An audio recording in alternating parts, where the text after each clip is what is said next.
अस्सलाम वालेकुम दोस्तों, मैं हूं सैयद इरफान और आप देख रहे हैं लाइफवर्क्स यूट्यूब चैनल। दोस्तों आज की जो वीडियो है, इस वीडियो में मैं आपको ये बताऊंगा कि आप 3.2 किलोवाट का सोलर सिस्टम और 1.2, 2.2 और 5.2 किलोवाट का सोलर सिस्टम किस तरीके से इंस्टॉल कर सकते हैं। तो इसमें आपकी काफ़ी कॉन्सेप्ट्स क्लियर हो जाएंगे। मैं अपना सेटअप भी इसमें शो ऑफ करवा रहा हूँ। आप देख सकते हैं कि स्टार्टिंग की यहाँ से स्टार्टिंग थी और ये मेरे 2 सोलर पैनल्स आप देख सकते हैं। 2 सोलर पैनल ये और 2 सोलर पैनल ये और यहाँ एक ये सोलर पैनल अप वाला, ये सोलर पैनल, ये 5 सोलर पैनल जो आप देख रहे हैं ये इन्वर परफेक्ट इन्वेरेक्स का एक ब्रांड है और ये बहुत ही कमाल का ब्रांड लगा मुझे। बहुत अच्छी परफॉर्मेंस दी। 1600 वाट 5 सोलर पैनल से 320 वाट के इस पे मैं एसी भी रन किया करता था और 1200-1300 वाट तक का लोड भी दिया करता था। तो फिर उसके बाद मैंने 3 पैनल्स ये लगाए। ये 3 पैनल्स जो हैं नीचे आप देख रहे हैं, 1 और 2 ये लिडो किंग बुल के नाम से लॉन्च हुए हैं मार्केट में। अगर मैं इनका कंपैरिजन करूं इन्वर परफेक्ट के साथ, तो इन्वर परफेक्ट मुझे बहुत ज़्यादा अच्छा लगा बनिस्बत लिडो किंग बुल के। तो यहाँ एक बात करता चलूँ आपसे कि अब टोटल 8 पैनल्स हो गए। अब मैं यहाँ आपको दिखाता चलूँ। पहले तो आपको इन्वर परफेक्ट की डेटा शीट का दीदार करा देता हूँ। यहाँ आप देख सकते हैं ये इन्वर परफेक्ट के नाम से सोलर पैनल है और 320 वाट का सोलर पैनल है मेरे पास। ये 8 के 8 solar panel poly crystalline solar panels हैं। अब लिडो किंग बुल का भी आपको स्टिकर दिखा देता हूँ। यहाँ आप देख सकते हैं किंग बुल के नाम से है।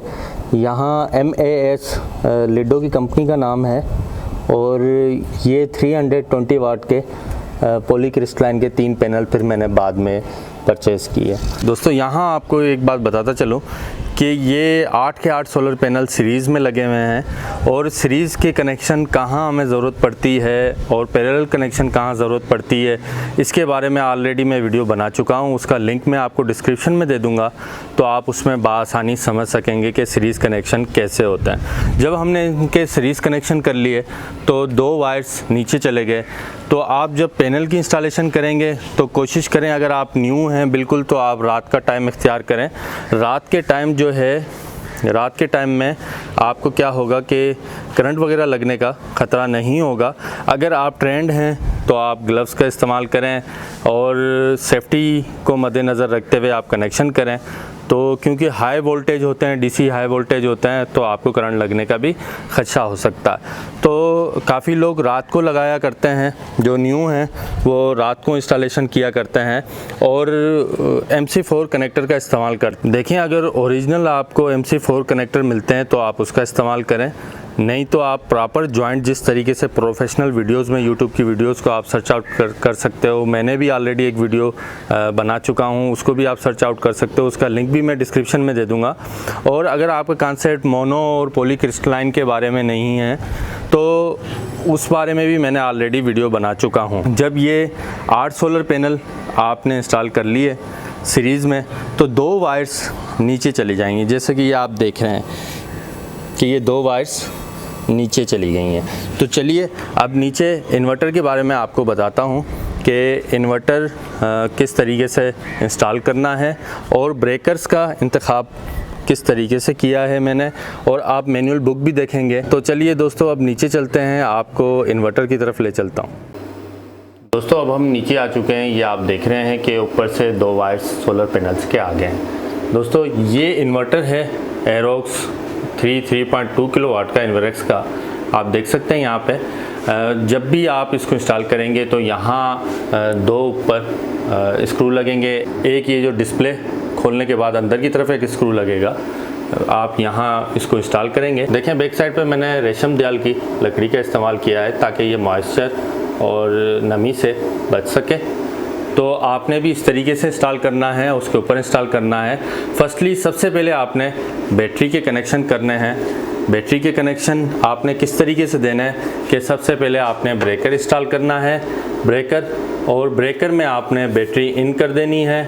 बैटरी इन करने के बाद ब्रेकर से आउटपुट लेके आपने इसमें देनी है। यहाँ बैटरी की प्लस माइनस नज़र आ रही होगी। तो सबसे पहले ये करने के बाद आपने इन्वर्टर स्टार्ट नहीं करना। उसके बाद आपने सोलर पैनल से जो आने वाली वायर्स हैं वो आपने ब्रेकर में दे देनी है नीचे की तरफ से, और ऊपर की तरफ से आउटपुट ले लेनी है। अगर आपके ब्रेकर पे मेंशन है कि ऊपर से इन है और नीचे से आउट है तो आप उस तरीके से लगाइएगा। यहाँ ब्रेकर से आपने आउटपुट लेनी है और इसमें पीवी इनपुट में देनी है, प्लस प्लस में और माइनस माइनस में, आपको नज़र आ रहा होगा। और यहाँ एक बात आपको बताता चलूँ कि आप मैनुअल लाजमी देखें, उसमें इनपुट और आउटपुट लोड पे डीसी ब्रेकर्स बताए गए हैं, कंपनी की तरफ से मेंशन किए गए हैं। यहाँ आपको ये भी बताता चलूँ कि आपने फिर एसी इनपुट देनी है। ये देख रहे हैं आप, एसी इन, आपने इधर फेस और न्यूट्रल का ख़ास ध्यान रखना है, आउट में भी और इन में भी। तो यहाँ आप देख सकते हैं कि मैंने इन पे भी ब्रेकर का इस्तेमाल किया है, आउट पे भी ब्रेकर का इस्तेमाल किया है। तो हमेशा आप जो भी वापडा देंगे इसे पहले ब्रेकर में ला के देंगे, ब्रेकर से आपने इसमें देनी है ताकि शॉर्ट सर्किट प्रोटेक्शन हमें देनी है। और अंडर वोल्टेज और ओवर वोल्टेज का आपने बंदोबस्त करना है, तब ये इन्वर्टर आपका ख़राब नहीं होगा। मैंने किस तरीके से under voltage over voltage install किया है उसके ऊपर एक वीडियो बनाऊंगा और आप वो देखिएगा, वो वीडियो काफ़ी एंटिक होगी। और यहाँ आपको मैं बात बताता चलूँ कि आप डीसी ब्रेकर्स का इंतखाब किस तरीके से करेंगे। देखें डीसी ब्रेकर कौन से अच्छे हैं, मैं कौन से ब्रेकर्स को रिकमेंडेड करूँगा। देखें डीसी ब्रेकर्स की बात करता चलूँ तो शेनाइडर के अगर ब्रांडेड आपको मिलते हैं, शेनाइडर में कापीज़ बहुत ज़्यादा निकल चुकी हैं। और ये आप जैसे शेनाइडर देख रहे हैं, ये वाला शेनाइडर, ये शेनाइडर जो है 2 नंबर शेनाइडर है, बेकार शेनाइडर है। ये ओरिजिनल है, ब्रांडेड है। बैटरी पे मैंने 100 एम्पेयर का ब्रेकर यूज़ किया है। इनपुट और आउटपुट पे 3.2 किलोवाट के साथ मैंने 32 एम्पेयर का ब्रेकर यूज़ किया है। और यहाँ सोलर पैनल्स के लिए जो मैंने ब्रेकर का इस्तेमाल किया है वो भी 32 एम्पेयर का ब्रेकर है और 1000 वोल्ट की शिद्दत बर्दाश्त कर सकता है, 1000 वोल्ट तक की सपोर्टेड है इसमें। और ये बताता चलूँ ये डीसी शिलिन का ब्रेकर इस्तेमाल किया है। आपको अब ब्रेकर्स की कंपनीज़ का बता दूँ, सीमेंस, शेनाइडर बहुत कापियाँ निकल चुकी हैं, आप डिफ्रेंशिएट करना आपके लिए मुश्किल भी हो सकता है। खैर ब्रेकर की फिनिशिंग बताती है कि ब्रेकर कितना अच्छा है, फिनिशिंग बता। देखें मैं ब्रेकर की आपको बताता हूँ, लीग्रांड बहुत अच्छा है, ABB अगर ओरिजिनल मिल जाए, शेनाइडर ओरिजिनल मिल जाए तो फिर तो बहुत ही ज़बरदस्त है।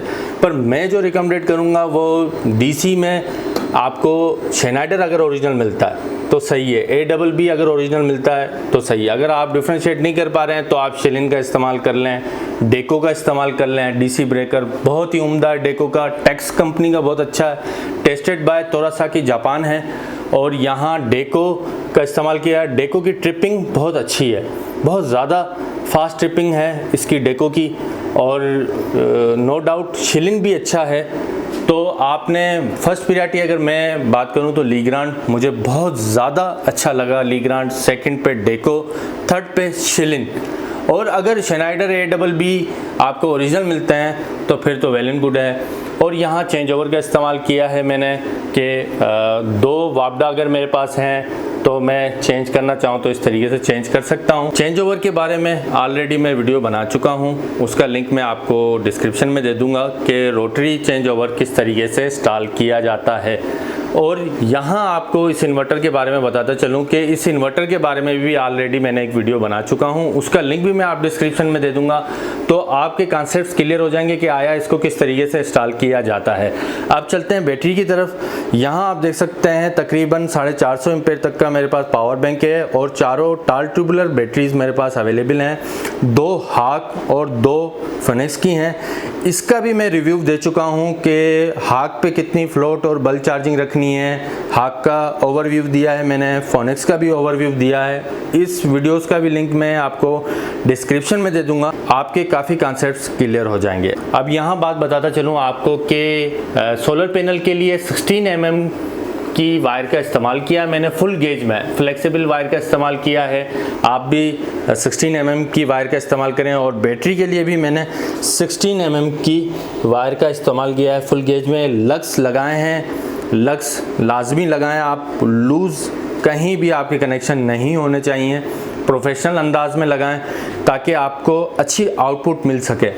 और आउटपुट पे मैंने घर के लिए 744 फुल गेज में वायर का इंतखाब किया है। तो दोस्तों ये एक छोटी इन्फॉर्मेटिव वीडियो थी ताकि आपके कॉन्सेप्ट्स क्लियर हो जाएं कि किसी भी इन्वर्टर को किस तरीके से इंस्टॉल किया जाता है और किस तरीके से कनेक्शन किए जाते हैं और हमें किस तरीके से सीरीज़ कनेक्शन कब करने चाहिए, इसके बारे में भी मैं ऑलरेडी आपको बता चुका हूं। तो उम्मीद है ये छोटी इन्फॉर्मेटिव वीडियो आपको पसंद आई होगी। इंशाल्लाह मिलते हैं नेक्स्ट इन्फॉर्मेटिव वीडियो के साथ, तब तक के लिए अल्लाह हाफिज़, अपना ख्याल रखिएगा।